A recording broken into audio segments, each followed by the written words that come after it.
Woohoo!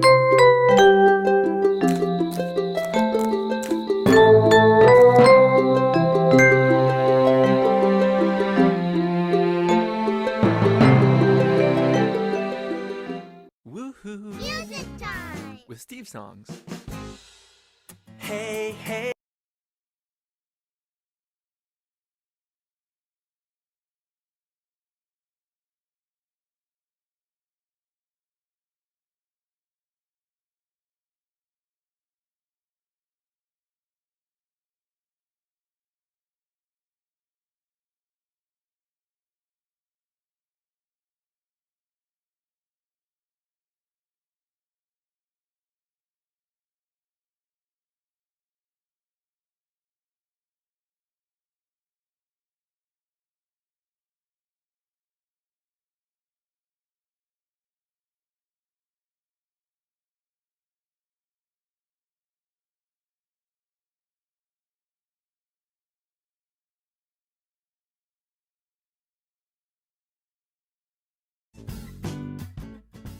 Hi, it's me, Hooper. Can you guess where I am today? Where is he going? What will he do? Where in the world is Hooper? For my first clue, there are people coming and going here, and many of them are traveling to places far away. Oh, and I have another hint. People here have suitcases or bags. That's how they bring their things with them. This is my suitcase. It's pretty heavy. I think I overpacked. But you can never have too many clean socks. You know, in case you want to make sock puppets. Now here's the third clue from Martha Speaks. Flight 362, now boarding. Great clue! There are lots of airplanes here. Okay, so I'm at a place where there are lots of people coming and going, where they carry suitcases or bags, and where there are airplanes. So did you guess where I am? You guessed it, the airport. Let's go! We're in the wild with wild Kratts, going where no human has gone before. Not anymore. Watch Wild Kratts weekdays on PBS Kids Go or anytime at pbskidsgo.org. Smart. It's an elephant. Athletic. I got it! Yay! Adventurous. I'm going on the subway. On PBS Kids, Caillou and his friends make new discoveries every day. And you can come along. Yay! Don't miss Caillou.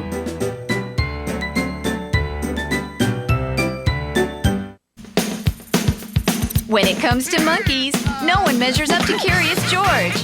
2 feet tall. Every weekday on PBS Kids, George takes off on the ultimate adventure. George, where are you going? He searches, he explores, he itches to know more. So hang out with your favorite award-winning monkeys. Curious George, weekdays here on PBS Kids or anytime you want at pbskids.org. It's Super Y. Y Rider? Right. Let's roll. We climbed down to the bottom of the wall. Super Y, weekdays on PBS Kids or watch anytime you want at pbskids.org.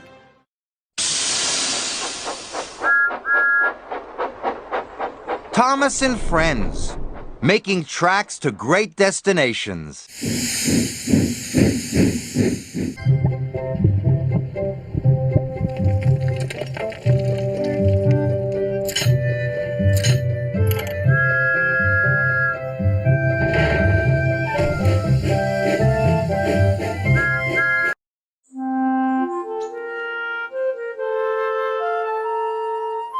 Dear Christopher, here is your friend Thomas the Tank Engine. He wanted to come out of his station yard and see the world.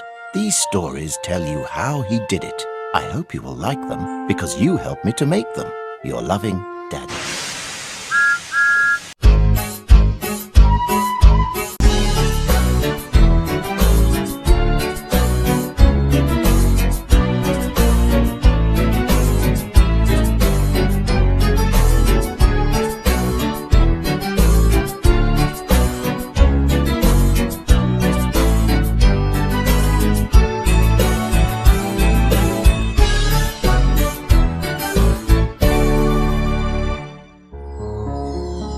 The island of Sodor is surrounded by beautiful blue sea. It has fields of green and sandy yellow beaches. There are rivers, streams, and lots of trees where the birds sing. There are windmills and a coal mine and docks where visitors to the island arrive. The island also has lots and lots of railway lines. Who's that puffing down the track? It's Thomas. Hello, Thomas. Hello, everybody. Welcome to the island of Sodor.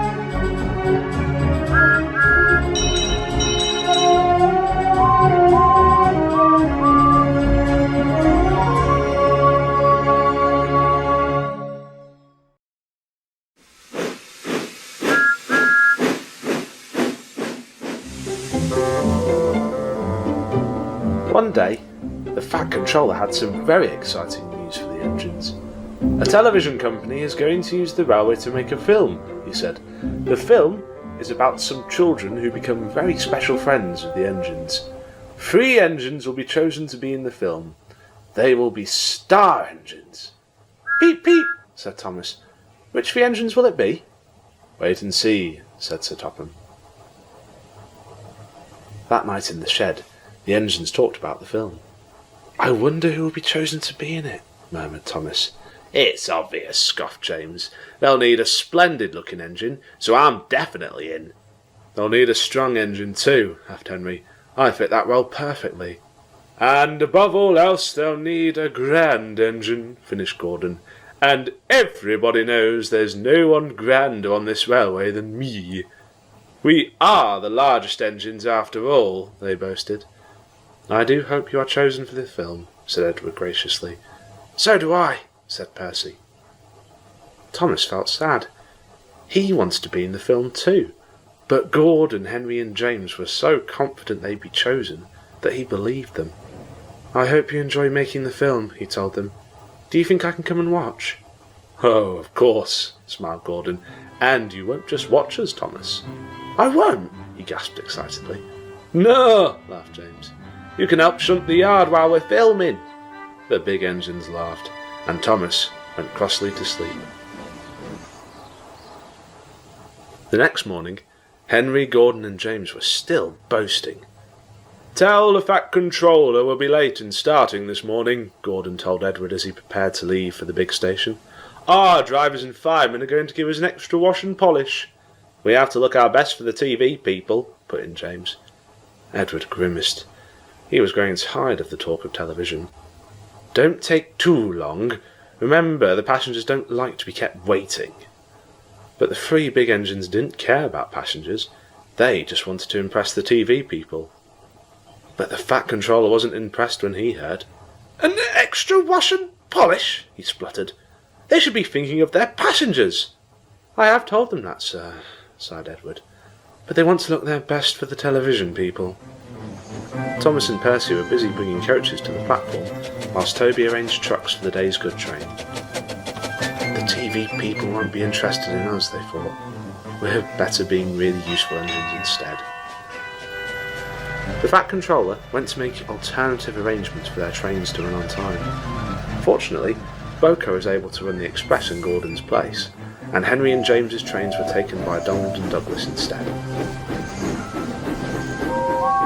Soon, the 3 big engines puffed grandly into the big station, where the Fat Controller was waiting with the producer of the film. These are my bigger engines, Gordon, Henry and James. They think they'd make fine stars for your film. The producer looked them up and down. They are really fine engines. The big engines were flattered. But they are rather large. What about the other engines? The smaller ones? The Fat Controller pointed to Thomas, Percy and Toby. The producer was delighted. They're just the right size! Gordon, Henry and James were surprised. But what about us? They gasped. You 3, the Fat Controller told them sternly, can take the goods train that Donald, Douglas and Boko have had to leave in order to run your trains. Perhaps that'll teach you to be a little less vain in future. The 3 big engines went off in a huff. and Thomas, Percy and Toby were included in the film. They enjoyed being filmed a great deal. They thought acting was lots of fun. Thomas felt especially pleased with himself. He liked the idea of being a special star engine. At first, Gordon, Henry and James were jealous, but they soon learned to be happy for the smaller engines, particularly when they were invited to the special premiere of the film at the big station. "What happens in the film?" Henry asked Thomas. Thomas chuckled. "You'll have to wait and see."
The island of Sodor is a wonderful place.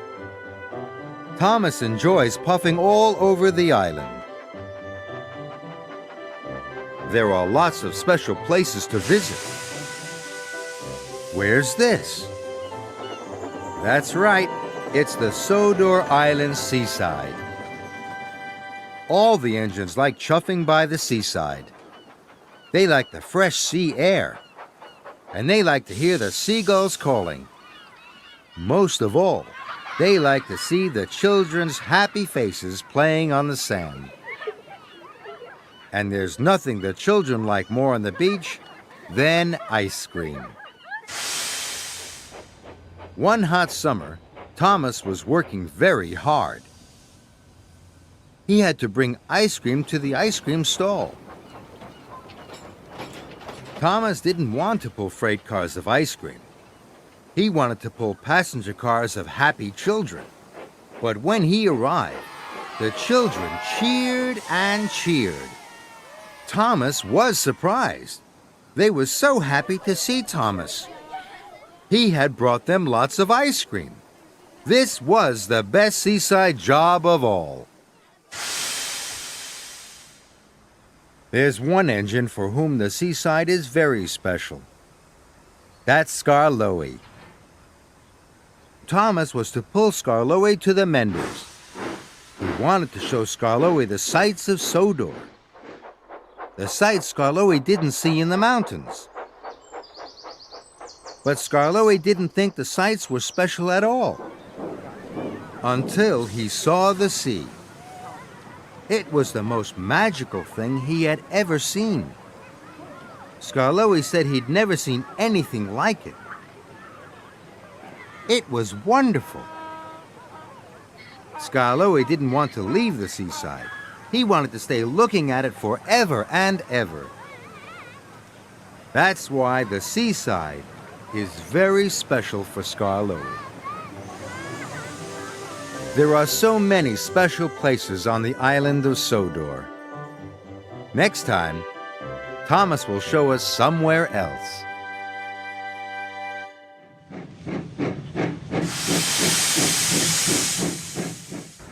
Percy has 2 heavy jobs to do today. First, Percy has to move 2 cars of slate into a siding. The slate is very heavy. What can Percy do? Percy has a good idea. He's pulling the cars 1 car at a time.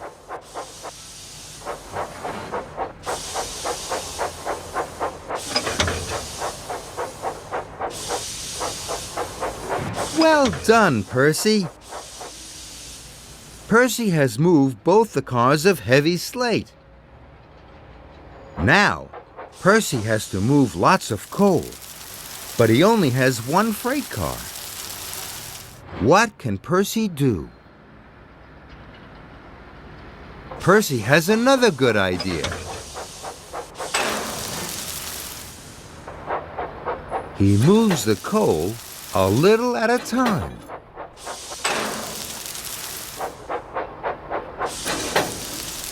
Well done, Percy. Percy has done both his jobs.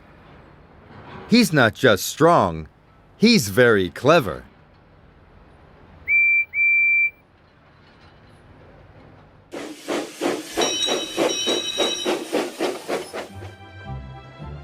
The island of Sodor is a very special place. And sometimes there are exciting events that make things even more special. Events such as a birthday party, the winter holidays, even a visit from someone famous. And if you look carefully, you'll know when these things are about to happen. Look at this cake covered in candles. You'll always see a cake with candles at a birthday party. Thomas is pulling a special tree. You'll always see a tree with decorations during the winter holidays. And now look at this red carpet. You'll always see a red carpet when someone famous arrives on Sodor. Someone like Alicia Botti, the famous opera singer. Now, can you remember when you would see each thing? What about the cake with its candles? Yes, there's always a cake with candles when there's a birthday party. What about the special tree Thomas delivered? Yes, there's always a tree with decorations for the winter holidays. And what about the red carpet? That's right. There's always a red carpet for famous people, like Alicia Botti, the famous opera singer. Sodor is a wonderful place, no matter what is happening. But when there's something special going on, you'll know what to look out for.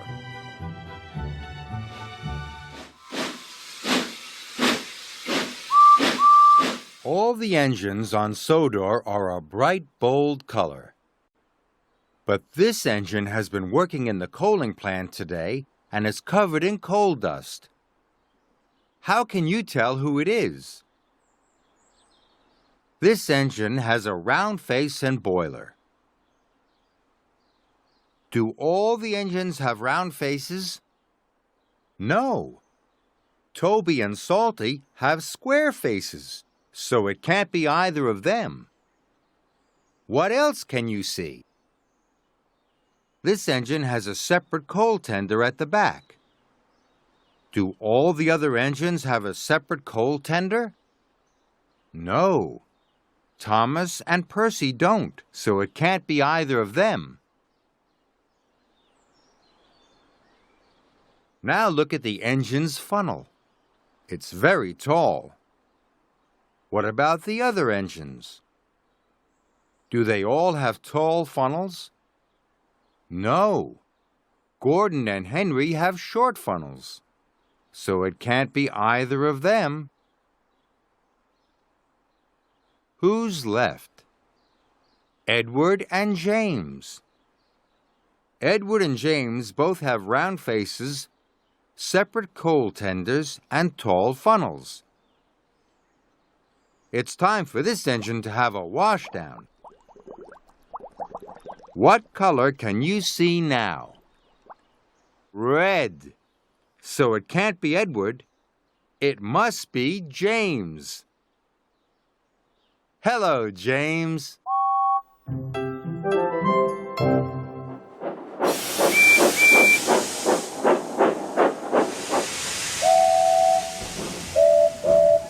The Flying Scots.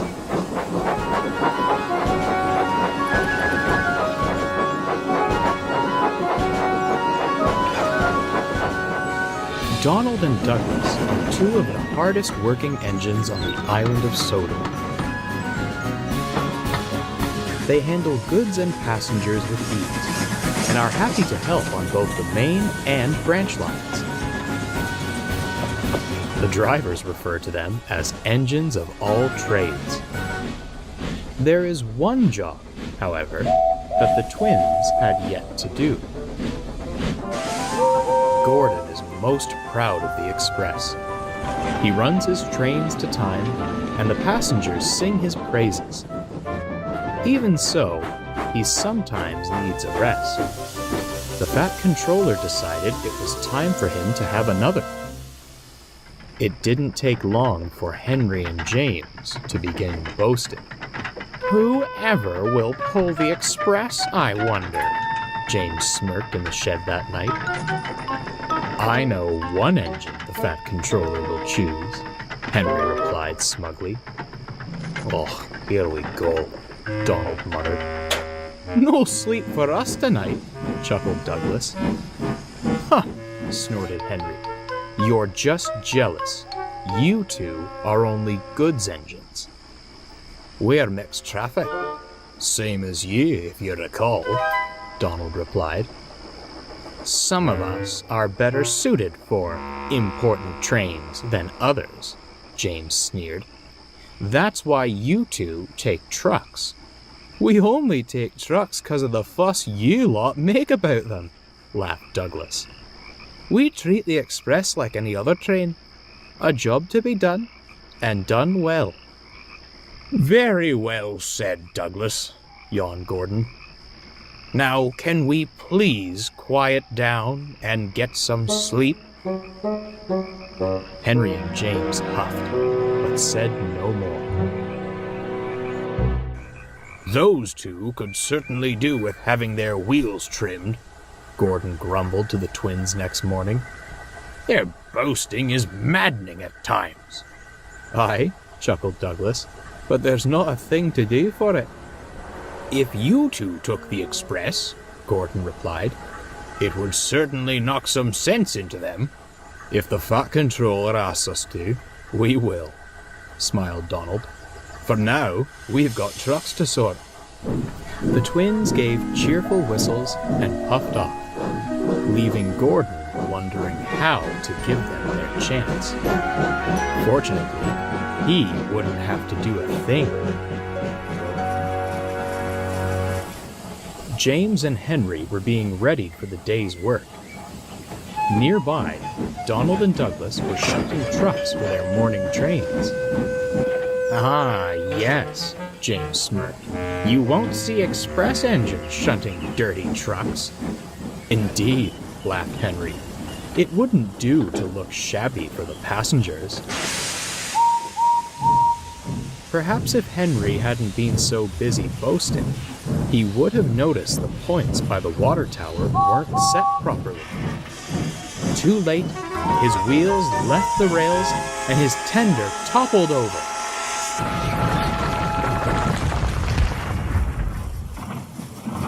No one was hurt, but James was trapped in his siding. "You did that on purpose to stop me getting the express," James snapped. "On purpose? You shouldn't have been distracting me," fumed Henry. When the Fat Controller arrived, Henry and James wisely stopped arguing. "You have caused a great deal of trouble," he fumed. "You can stay there until we get the train sorted out. Perhaps it will teach you not to get so big in the smoke box." Henry and James looked shamefully at their buffers. "I'm sorry, Gordon," said the Fat Controller, "but you may have to pull the express again before your rest."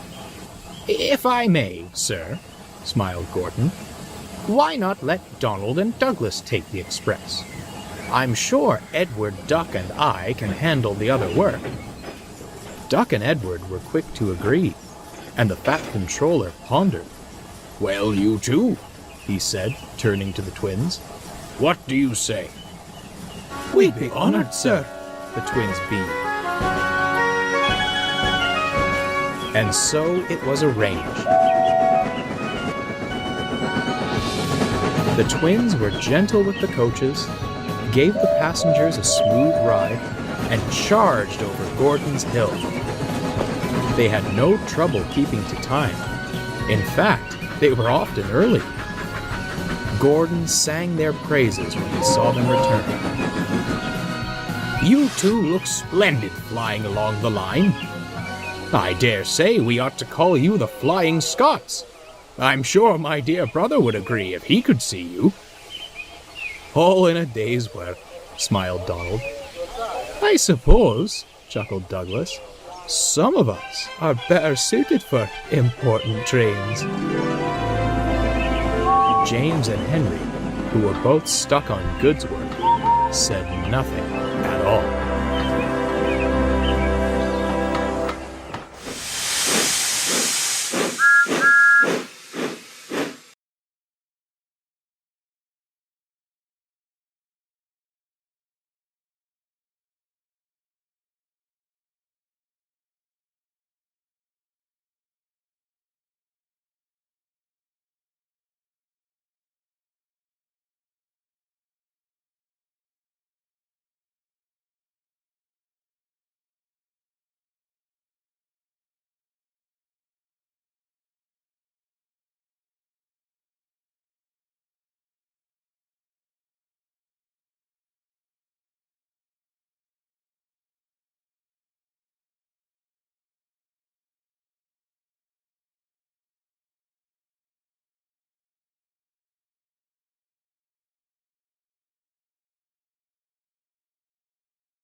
PBS Kids.